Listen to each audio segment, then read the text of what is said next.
नमस्कार बच्चों, आज हम लोग 10th क्लास का चैप्टर 7 नंबर देखेंगे, निर्देशांक ज्यामिति, जो आपके 2027 के एग्ज़ाम के लिए बहुत महत्वपूर्ण होने वाले हैं। हम लोग सबसे पहले इस टॉपिक को समझेंगे, उसके बाद हम लोग 7.1, 7.2, 7.3 को हल करेंगे और उसके बाद हम लोग इसका ऑब्जेक्टिव क्वेश्चन देखेंगे जो 2011 से लेकर के 2026 तक के कौन कौन से प्रश्न पूछे गए हैं। और जो भी आपको प्रॉब्लम होगी आप कमेंट बॉक्स में प्रॉब्लम लिखिएगा। आइए हम लोग चैप्टर स्टार्ट करते हैं। चैप्टर हमारा हो जाएगा 7। चैप्टर 7, इसका नाम है बच्चों निर्देशांक ज्यामिति।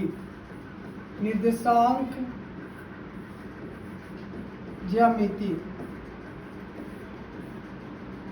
निर्देशांक ज्यामिति, यह जो है यहाँ पे हम लोग जो जानेंगे 7.1, 7.2, 7.3 और 7.4 चार एक्सरसाइज इसके अंतर्गत पढ़ने हैं, जिसमें से एक एक्सरसाइज में लिखा हुआ है कि आप जो एक्सरसाइज है या जो प्रश्नावली है वह आपके एग्जाम के लिए आवश्यक नहीं है। कहने का अर्थ है कि जो प्रश्न पूछे जाते हैं 7.1 से, 7.2 से और 7.3 से। आइए हम लोग निर्देशांक ज्यामिति को स्टार्ट करते हैं।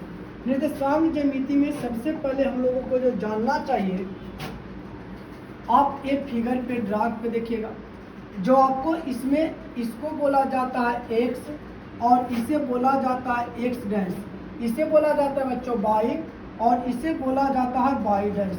और अगर कहा जाए पूरा को बोला जाए, ये पूरा या अगर यहाँ O है, अगर कहा जाए x o x डैश को जो बोला जाता है वह x अक्ष बोला जाता है। अगर x अक्ष का बात करेगा तो x o x डैश को प्यारे बच्चों x अक्ष बोला जाता है और y o y डैश को y अक्ष बोला जाता है, y अक्ष बोला जाता है। आप याद रखिएगा x अक्ष जो होता है वह क्षैतिज रेखा होता है, x अक्ष जो होता है वह क्षैतिज रेखा होता है और जो y अक्ष जो होता है वह ऊर्ध्वाधर रेखा या उदग्र रेखा होता है, ऊर्ध्वाधर रेखा या उदग्र रेखा होता है।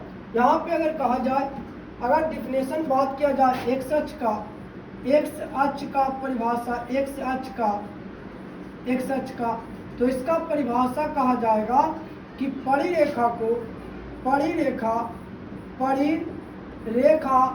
अर्थात क्षैतिज रेखा को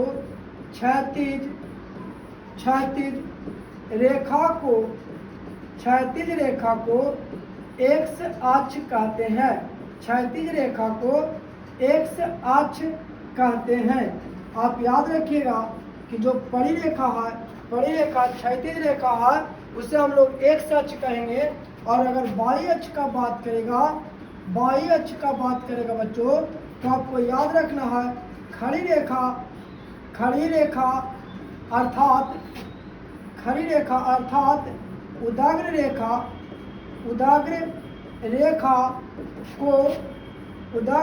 को y अक्ष कहते हैं, उदग्र रेखा को y अक्ष कहते हैं। उदग्र रेखा को जो कहा जाता है बच्चों वह y अक्ष कहा जाता है। अगर और बात किया जाए प्यारे बच्चों x o x dash, y o y dash. अगर यहाँ पे अभी हम बताएं कि जो खड़ी रेखा है उसको हम लोग y अक्ष बोलेंगे और जो परिरेखा है उसे हम लोग प्यारे बच्चों x अक्ष बोलते हैं। अब यहाँ पे बात किया जाता है कि x अक्ष और y अक्ष जहाँ पे कटा है, जो ये बिंदु हम जिसको हम घेर रहे हैं इसको कहा जाए x अक्ष और y अक्ष यहाँ पे कटा है। x अक्ष और y अक्ष के कटान बिंदु को मूल बिंदु कहा जाता है। x अक्ष और y अक्ष के कटान बिंदु को जो कहा जाता है वह मूल बिंदु कहा जाता है। तो अगर आपको याद रखना है, आप इसको याद रखना पड़ेगा आपको क्या याद रखिएगा कि एक्स अक्ष और एक्स अक्ष और वाई अक्ष एक्स अक्ष और वाई अक्ष के कटान बिंदु को मूल बिंदु कहते हैं। मूल बिंदु कहते हैं। आपको याद रखना है कि एक्स अक्ष और वाई अक्ष के कटान बिंदु को मूल बिंदु कहा जाता है। अर्थात इसको इस प्रकार से भी बोला जाएगा कि एक्स अक्ष और वाई अक्ष जहाँ पे मिलती है उसे हम लोग मूल बिंदु कहते हैं। क्या बोलिएगा आप लोग कि एक्स अक्ष और वाई अक्ष जहाँ पे मिलती है उसे मूल बिंदु बोला जाता है। और आप लोग याद रखिएगा कि मूल बिंदु का निर्देशांक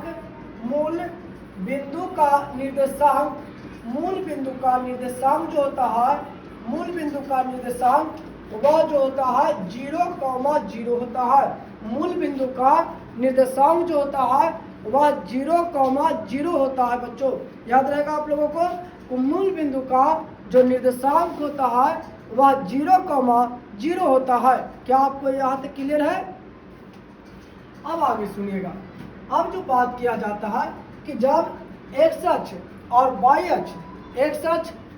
अक्ष जब आपस को एक दूसरे को काटते हैं तो 4 चतुर्थांश के निर्माण होते हैं। जब एक्स अक्ष और वाई अक्ष एक दूसरे को काटते हैं तो 4 चतुर्थांश के निर्माण होते हैं। जैसे कहने का अर्थ है कि अगर एक काटा है, ये क्या हो जाएगा, एक्स डैश वाई डैश, इसको जो बोला जाता है इसे प्रथम चतुर्थांश बोलते हैं। प्रथम चतुर्थांश बोला जाता है। इसे जो बोला जाता है इसे द्वितीय चतुर्थांश बोला जाता है। द्वितीय चतुर्थांश इसे जो बोला जाएगा इसे तृतीय चतुर्थांश बोला जाएगा। तृतीय चतुर्थांश और इसे जो बोला जाता है वह चतुर्थ चतुर्थांश बोला जाता है। चतुर्थ चतुर्थांश बोला जाता है। बच्चों हम यहाँ पे याद रखिएगा कि जब एक्स अक्ष और वाई अक्ष एक दूसरे को काटता है, एक्स अक्ष और वाई अक्ष एक दूसरे को काटता है तो कितने चतुर्थांश के निर्माण होते हैं? तो आपको याद रखना है कि 4 चतुर्थांश के निर्माण होते हैं। जब एक्स अक्ष और वाई अक्ष एक दूसरे को काटते हैं तो 4 चतुर्थांश के निर्माण होते हैं। कितने चतुर्थांश? 4 चतुर्थांश। पहला, द्वितीय, तृतीय और चतुर्थ। आप याद रखिएगा। इसके बाद आप यहाँ देखिएगा, यहाँ से इधर जो होता है इसका मान पॉजिटिव होता है। कहने का अर्थ है इसका मान यहाँ अगर मूल बिंदु से दाईं की ओर बढ़ा जाए तब जो मान होगा, x का मान होगा वह पॉजिटिव होगा। अर्थात 1 2 3 4 5 6 7 डॉट डॉट डॉट अनंत तक जाएंगे। हमारा कहने का अर्थ है, हमारा कहना है कि अगर मूल बिंदु से x अक्ष पर मूल बिंदु से दाईं की ओर बढ़ा जाए, x अक्ष पर मूल बिंदु से दाईं की ओर बढ़ा जाए तो x का जो मान आएगा वह पॉजिटिव आएगा। x का जो मान आएगा वह पॉजिटिव धनात्मक आएगा। लेकिन अगर मूल बिंदु से बाईं ओर की ओर बढ़ा जाए, मूल बिंदु से बाईं की ओर बढ़ा जाए तो जो मान हमारा आएगा वह निगेटिव आएगा। जो मान हमारा आएगा वह निगेटिव आएगा। क्या बोले? पुनः सुनिएगा आप लोग। बोले कि अगर एक्स अक्ष में मूल बिंदु से, कहाँ से? मूल बिंदु से अगर आप बाएं की ओर बढ़िएगा, किधर बढ़िएगा? बाएं की ओर बढ़िएगा तो जो x का मान आएगा वह निगेटिव आएगा। निगेटिव अर्थात ऋणात्मक, -1, -7, -8 और अनंत तक जाएंगे। बस हमें ये याद रखना है कि अगर मूल बिंदु से बाएं की ओर बढ़ा जाए तो वह जो मान आएगा वह निगेटिव मान आएगा। निगेटिव मान आएगा बच्चों। अब अगर आप बात करिएगा अगर मूल बिंदु से ऊपर की ओर, अगर मूल बिंदु से बाई अक्ष में ऊपर की ओर बात किया जाए तो वह जो मान होगा वह भी मान पॉजिटिव में होता है। वह भी मान बच्चों पॉजिटिव में होता है। क्या बोले कि अगर मूल बिंदु में बाई अक्ष में मूल बिंदु से ऊपर बढ़िएगा तो जो मान आएगा वह पॉजिटिव में आएगा, वह मान जो आएगा क्या चीज़ में आएगा, पॉजिटिव में आएगा। और मूल बिंदु से जब नीचे की ओर आप जाइएगा तो जो मान आएगा वह निगेटिव में आएगा। बताइए, ये आप लोगों को क्लियर है? हम बोले, हमारा कहने का अर्थ ये है बाबू, आपको समझने में दिक्कत नहीं हो, इधर जो मान होगा, इधर जो संख्या होगा, इस पे सभी का सभी संख्या धनात्मक होंगे, प्लस में होंगे, और इधर भी जो संख्या होंगे प्लस में होंगे, लेकिन इस पे जो संख्या होगा वह माइनस में होगा, और यहाँ से नीचे जो भी संख्या आएंगे वह भी हमारे माइनस में आएंगे। अब यहाँ से मेन जो हमारा बात आता है, कहता है किसी बिंदु का निर्देशांक, किसी बिंदु का निर्देशांक कहेगा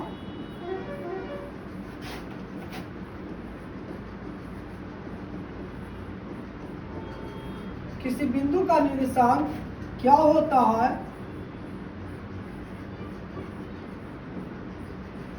किसी बिंदु का निर्देशांक क्या होता है, तो आपको याद रखना है किसी बिंदु का जो निर्देशांक होता है वह 0,0 होता है। किसी बिंदु का जो निर्देशांक होता है वह 0,0 होता है। क्या आपको याद रहेगा? गलती माफ़ी चाहेंगे बच्चों, माफ़ी चाहेंगे, मूल बिंदु का लिखा गया x, y होता है, x, y होता है प्यारे बच्चों, माफ़ी चाहेंगे, गलती से लिखा गया था। कहता है कि अगर किसी बिंदु का निर्देशांक लिखना चाहते हैं तो आपको सबसे पहले x का मान लिखना होगा, फिर y का मान लिखना होगा। अगर आप किसी बिंदु का निर्देशांक लिखना चाहते हैं तो सबसे पहले x का मान लिखाएगा, उसके बाद y का मान लिखाएगा। जैसे 5,6 हम लिखे, 5,6 हम लिखे प्यारे बच्चों, उसको में x का मान जो है वह 5 है और y का मान जो है वह 6 है।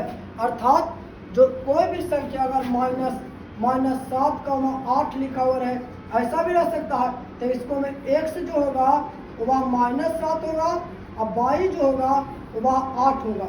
x होगा -7 और y जो होगा वह 8 होगा।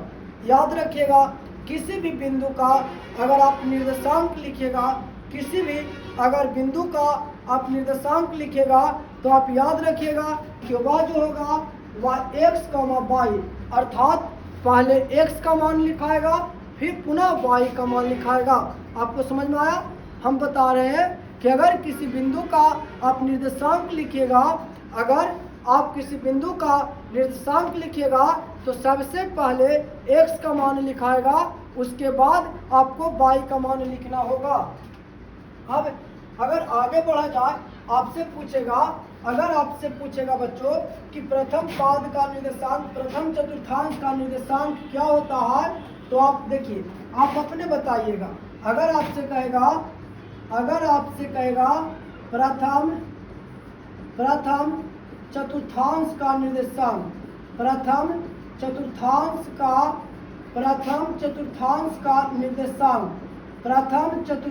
का निर्देशांक क्या होता है,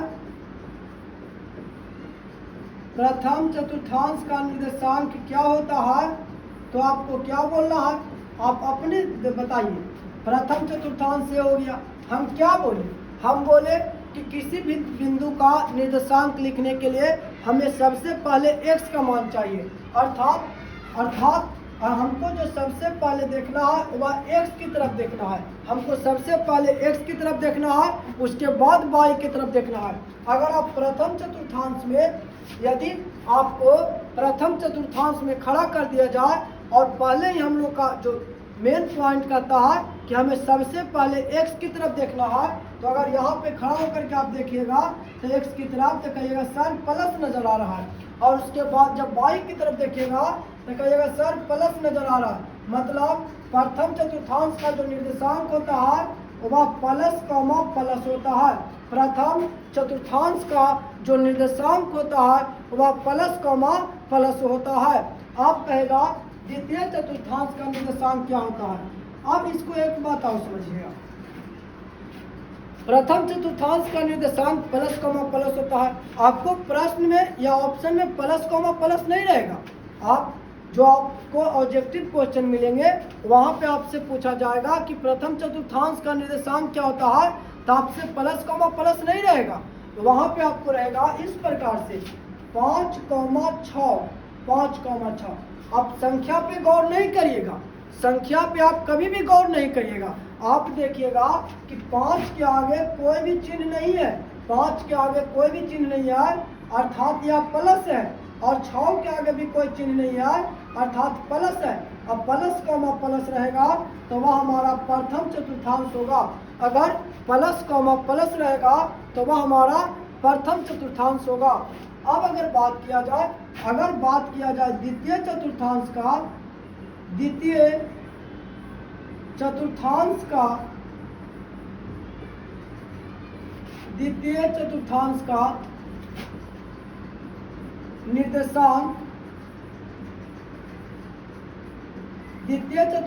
का निर्देशांक क्या होता है, द्वितीय चतुर्थांश का निर्देशांक क्या होता है। हमको तो लगता है कि आप अपने बता पाइएगा, नहीं बता पाइएगा, ये पुनः हम लोग सीखने का काम करेंगे। कहता है कि अब जो हमको खड़ा होना होगा द्वितीय चतुर्थांश में खड़ा होना है, हमको अब जो खड़ा होना है प्यारे बच्चों वह कहाँ खड़ा होना है, द्वितीय चतुर्थांश में। आपको हम बताएं कि पहले किधर देखना है, तो आप कहिएगा सर कि आप बोले पहले देखना है एक्स की तरफ, पहले जो देखना है किधर देखना है, एक्स की तरफ। जब एक्स की तरफ देखिएगा तो हमको माइनस नजर आ रहा है, और उसके बाद वाई की तरफ देखेंगे तो हमको प्लस नजर आ रहा है, अर्थात द्वितीय चतुर्थांश का जो निर्देशांक होगा वह माइनस कॉमा प्लस होगा। द्वितीय चतुर्थांश का जो निर्देशांक होगा वह माइनस कॉमा प्लस होगा, माइनस कॉमा प्लस। क्या आपको माइनस कॉमा प्लस देखने के लिए मिलेगा? क्या आपको ऑप्शन में माइनस कॉमा प्लस देखने के लिए मिलेगा? ना ना ना ना ना, माइनस कॉमा प्लस नहीं मिलेगा। क्या मिलेगा? इस प्रकार से रहेगा -3 कॉमा -7, सॉरी -3 कॉमा 7। आप कहिएगा माइनस लगा हुआ है, कोई चिन्ह नहीं है बच्चों, प्लस है, माइनस कॉमा प्लस होगा। उसके बाद द्वितीय